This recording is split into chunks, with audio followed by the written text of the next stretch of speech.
A king knelt in the dirt, digging another man's garden, while deep in the forest shadows, the man who had sworn to kill him watched the road and waited. The king had no idea that before the sun set, his greatest enemy would change his life forever. It looked like an ordinary journey, an old hermit, and 3 simple questions. But before the day was over, one unexpected moment would reveal a truth the king had spent his entire life searching for. It all begins with one question: when is the right time to truly live? Long ago, in a kingdom of pine forests and slow gray rivers, there lived a young king. He had never expected to be king, not so soon. His father had been strong until one cold morning, between one breath and the next, he was not.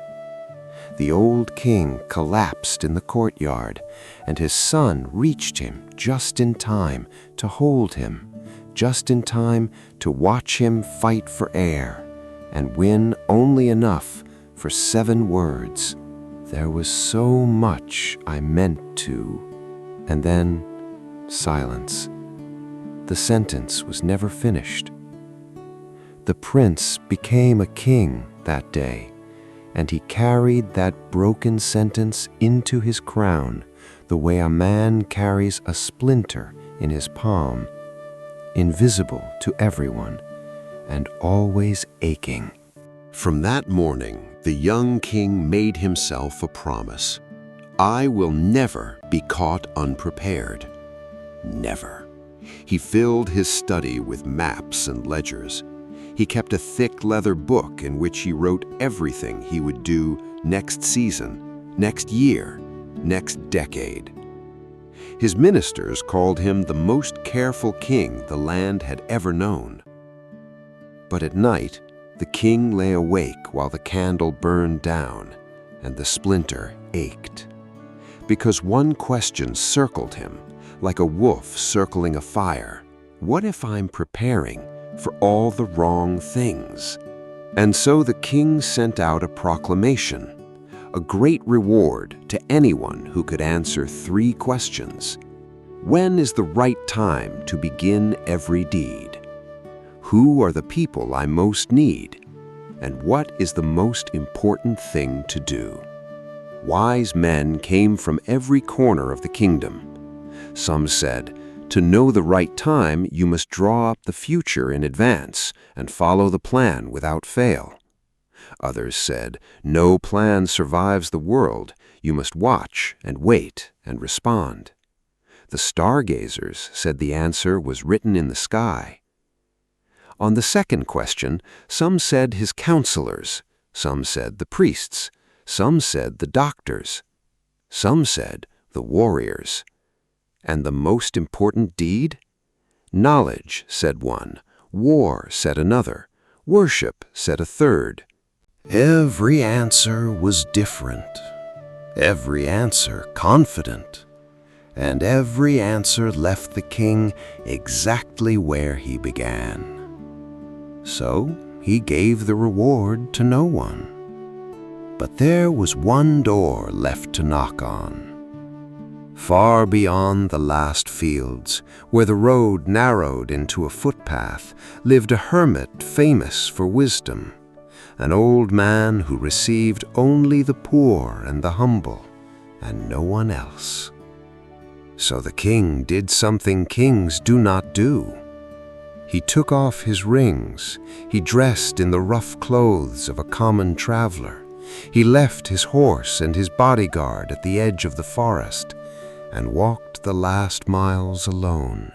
He found the hermit in front of a small hut, digging a garden bed. The old man was frail. Each time he pressed the spade into the earth, his whole body trembled with the effort, and each spadeful was small. The king bowed. "Wise man, I have come to ask 3 questions." And he asked them. The right time, the right people, the most important deed. The hermit listened. Then he spat on his palm, took up the spade, and went back to digging. The king waited. Nothing. "You are tired," the king said at last. "Give me the spade. Rest while I dig."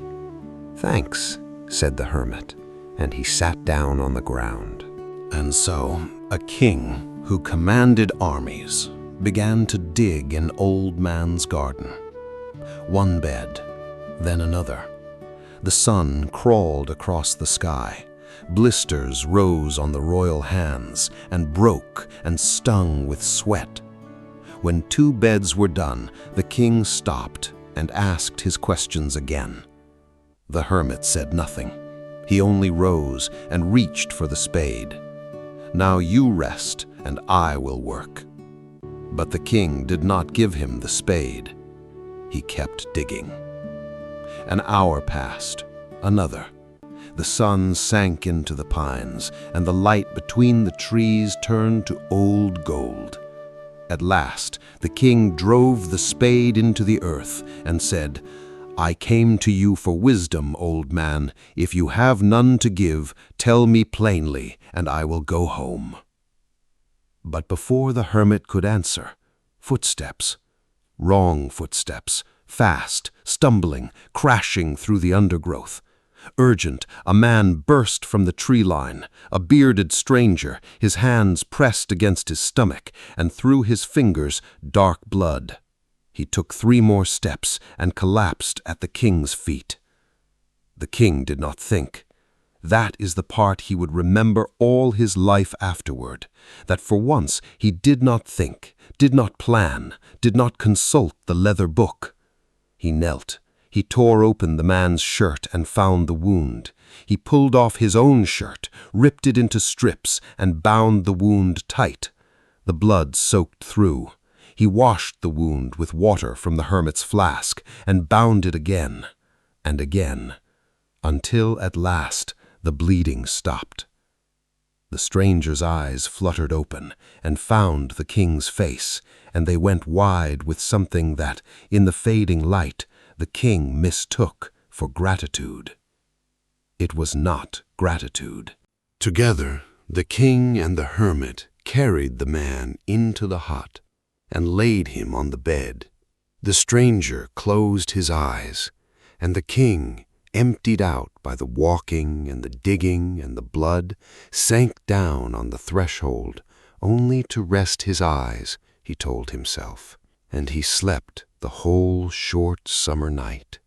When he woke, pale morning light lay across the floor, and the stranger was staring at him, bright, fevered, unblinking eyes.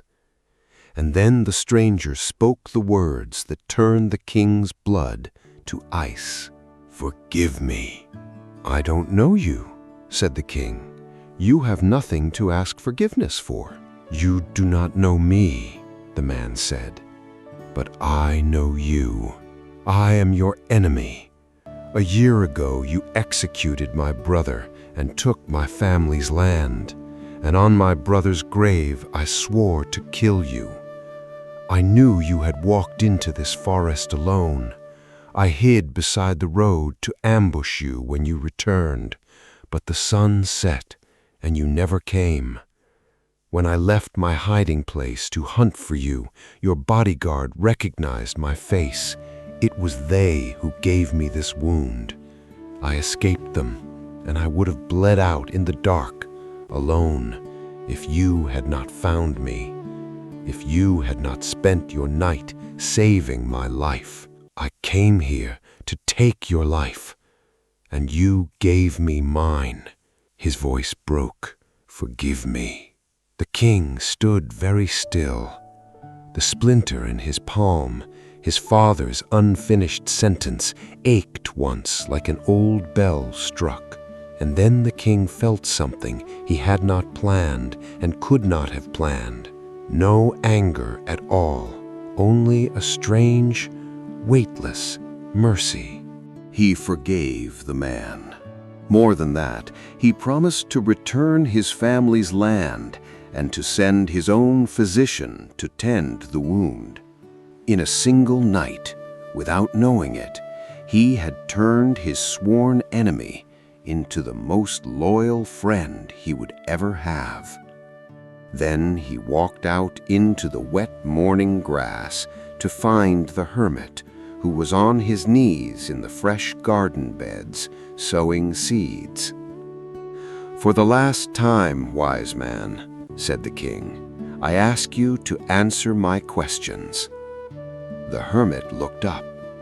"You have already been answered." "Answered? How? When?" "If you had not pitied my weakness yesterday," said the hermit, "and dug these beds for me, you would have started home before sunset, and that man would have been waiting for you on the road. So the most important time was while you were digging. I was your most important person, and the good you did me was your most important deed. Then when the stranger came running to us, the most important time was while you tended his wound, for if you had not, he would have died without making peace with you. So he was your most important person, and what you did for him was your most important deed. Remember this, then. There is only one time that matters: now. It is the only time you hold any power at all. Your most important person is always the one standing in front of you, for no one is ever promised another meeting. And your most important deed is to do that person good. For that alone is why you were sent into this life." Now, this is where the famous story ends, where every telling of it ends. But stay beside the king a moment longer, because he asked one more question. "But hermit," he said slowly, "I am a king. A kingdom cannot survive on now alone. If I live only in this moment, who will guard tomorrow?" The old man pressed a seed into the soil and covered it before he answered. "Did your plans save you last night?" he said. "You planned this journey to secure your future, and your future was waiting to ambush you on the very road you planned to take home. What saved you, you never planned: an old man's tiredness, a stranger's blood, a night of mercy. So plan, king, post your guards, keep your ledgers, sow your fields. I am sowing mine at this very moment.